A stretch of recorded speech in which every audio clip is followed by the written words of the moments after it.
Hello, this is OnEBoard channel and our first live stream. I'm very happy we finally can live stream while being in Google Meet with Peggy and Bob. It's a push the button. We've been live streaming from my individual YouTube channel. And today we are going to talk about one thing we learned during this week. Technically, and I start. So I learned how to live stream from OnEBoard domain with Google Workspace Enterprise Plus Edition. The live streaming from the admin console is turned off by default.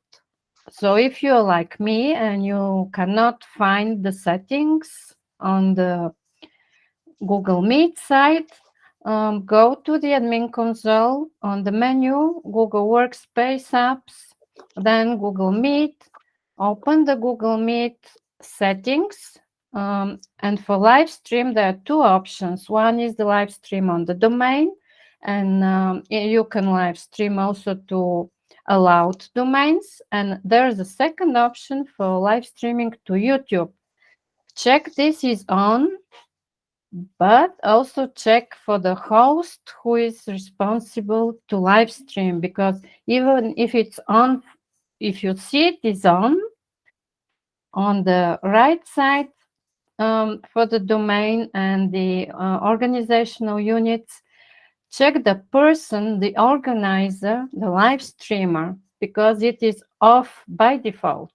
That's what I learned this week. Peggy, to you. So I learned a couple of things this week. The first thing I wanted to mention is that this week, the Google Product Experts Summit for Europe was in Dublin. I was obviously not there in person. And I was comparing it to when I went to the meetup in New York a couple months ago, you and me, Nina, in person, and how much more difficult it is to feel engaged when joining a meeting session virtually than it is in person. And it's something to think about when having hybrid sessions or just virtual sessions on how you can make sure that everyone who's in the meeting, both in person and virtually, can feel the same sort of engagement with the discussion. So that was the first thing I'm thinking about. The other thing I've been thinking about a lot is this really cool set of updates that YouTube announced this week about monetization, where you'll be able to monetize shorts with ad revenue, which is cool. But the other things that I think are really exciting are, first of all, they are going to reduce the eligibility requirements for fan funding. So right now, it can be kind of hard to be eligible for the YouTube Partner Program because it has a high bar for the amount of watch hours or shorts views that you need. But they're going to reduce the requirement for things like super thanks, which is sort of like a tip jar, and paid subscriptions and things like that. So I think that means that a lot more people can kind of make a little money from their channel. The other thing that's exciting is that there's a new creator music option that they are going to be launching soon that allows people to license popular music for their videos. So it's all from within YouTube. You can pay for a license for, your favorite pop song to use in your video on YouTube. It's all legal then, and you can monetize the video and so forth. So I think that that's going to be a big deal, potentially. Yeah. So you've been learning a lot this week, and yes, again, I agree with you. And being in person in the physical space in Google offices is not to be compared with online meetings, but thankfully we have this opportunity, and I've been learning also about the future of Google Meet. although we cannot talk about it, but it's been fantastic to be present online at the Google Expert Summit. Mhm. At the end of this video, I'll remind that you check the links below for our newsletter with tutorials about the admin settings for live streaming from Meet to YouTube, and Peggy's weekly update with all she mentions that are very fantastic updates for YouTube. I just heard about. And Bob, to you?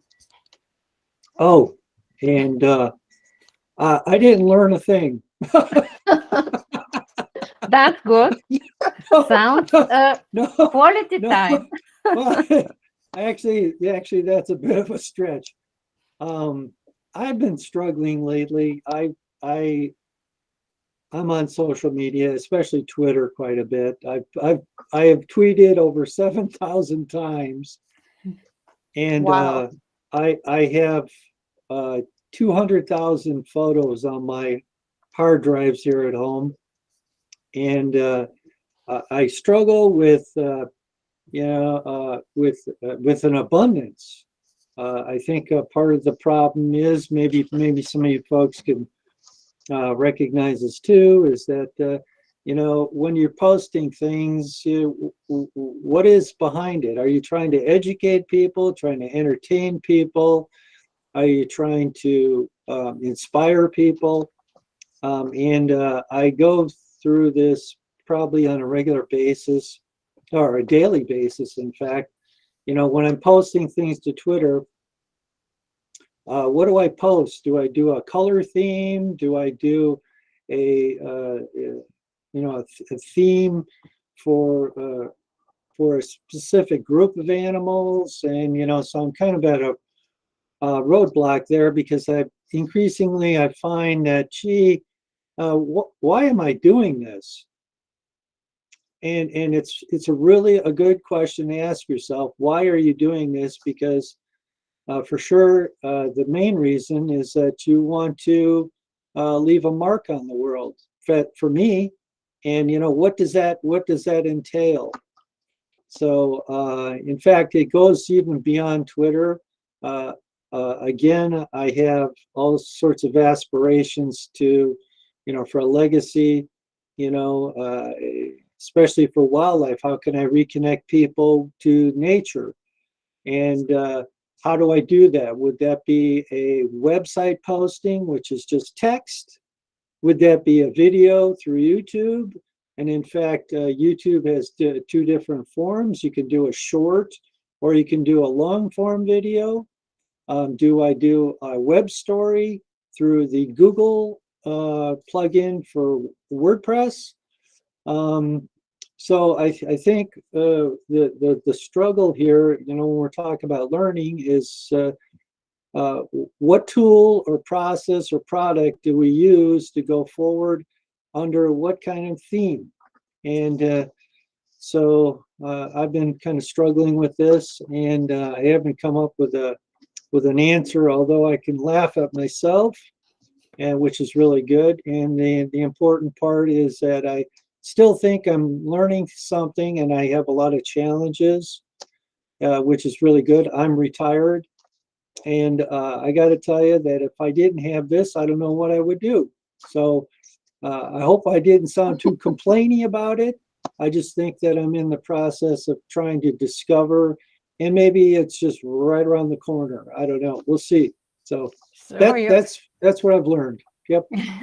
your learning is very in depth. I can tell you that for while posting on Twitter, you actually made a tutorial about how to post images on Twitter, and your video has close to 5,000 views on the OnEBoard channel and pending questions. So you are doing this, you are already an expert in posting to YouTube, in the process of posting, and people are eager to learn from you. No other video from ours has so much views. That's the most viewed, and with the most questions. We have a pick this week from the shorts that has 1,950% more views on the summer sports and games than any other video. So I'm happy to announce I learned also from the statistics on YouTube this week. And that's all. Stay tuned for our next live stream next week. We will share more what we will be learning the following week. Bye bye. Have a great week.